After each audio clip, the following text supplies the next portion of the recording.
been asked to kind of give you kind of an overview of the project and what we've done so far at this point.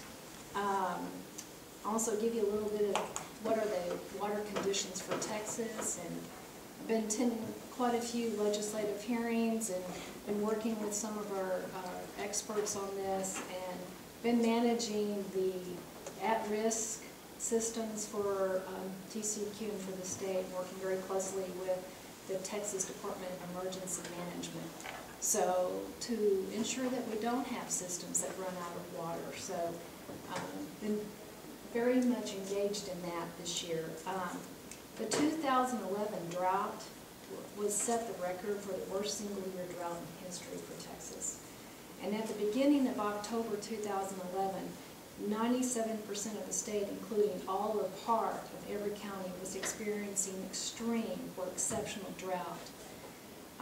Through this experience, we learned the largest user of water supplies was evaporation. And that was something that kind of caught us all off guard this year. Through this experience, we learned the largest user, like I said, was evaporation. Although recent rains have resulted in some improvement, as of April 17th, the U.S. Drought Monitor continues to show that 47% of Texas is either in a severe, extreme, or exceptional drought conditions.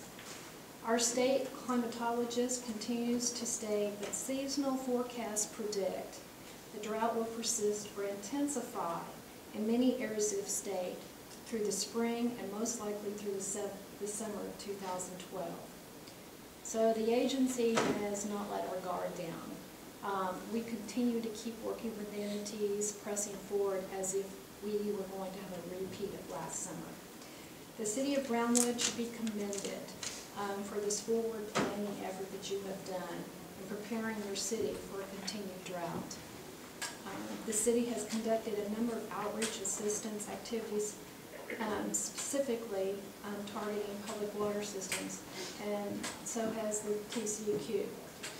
In efforts to do all the agency can to prevent systems from running out of water for drinking, sanitation needs, and firefighting, the TCEQ intensely monitors these targeted list of public water systems that have a limited water supply.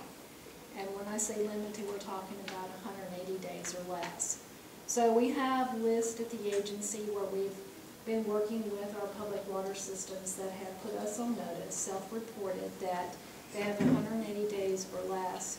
For those systems that have put in some stopgap measures that have bought them some extra time, they are on a watch list, and we continue to watch them and help them. We've been doing quite a few things to help them in this monitoring, and we see ourselves as trying to partner with our public water systems through this drought.